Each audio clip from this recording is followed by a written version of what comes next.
when a regular night out, having some fun with friends, seeking for thrill turns into one of the craziest and most suspenseful rescues in German caving history. This is the story of Johann Westhauser.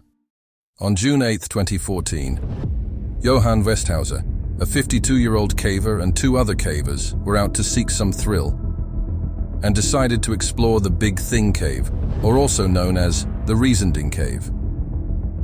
The cave is approximately 63,000 feet long and 3,766 feet deep. For perspective, it's about 10 football fields deep and about 23 Burj Khalifa towers long. Johann was part of the team that discovered the Resue Cave back in the 1990s, which goes from a hole on the top of a mountain to a 590-foot vertical drop known as the chimney. The cavers began to make their way down the cave. Once reaching the bottom, they began to explore around the cave and try to reach unrecognized areas.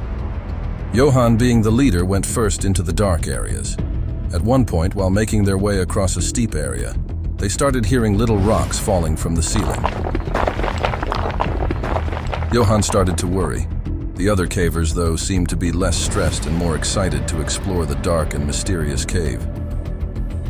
While the men were making their way past the cave, they started to hear more rocks falling, and in an instant, a big rock had hit Johann in the head, causing him to get injured and unconscious.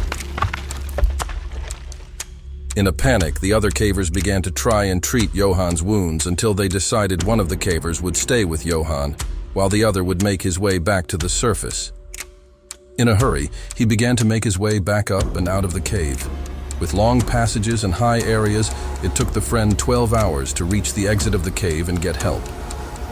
Although Johann was wearing protective gear and a helmet, the high roofs of the cave and the ferocious force of gravity caused the rock to cause some serious damage to Johann. Once the rescuers were notified, their main concern was to ensure that Johann was stable. He was wrapped in protective padding and strapped in a fiberglass stretcher, like those used to take injured skiers off the mountain.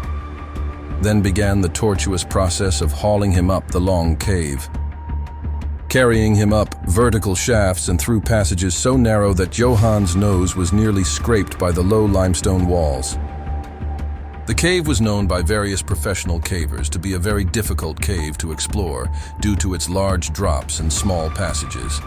Now imagine doing that while having to carry a person across it all. They had a helicopter coming and bringing them various supplies to keep Johann stable.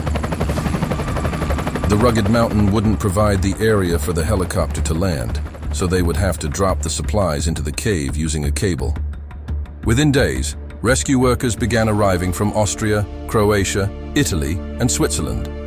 Many were professional cavers themselves and were willing to help out and try to pick up the pace of the rescue. After 11 days and 10 hours, they had brought Johann to the surface where there was a helicopter waiting to transfer him to the nearest hospital. He was later informed that there was 728 people from all around the world that had been part of the rescue.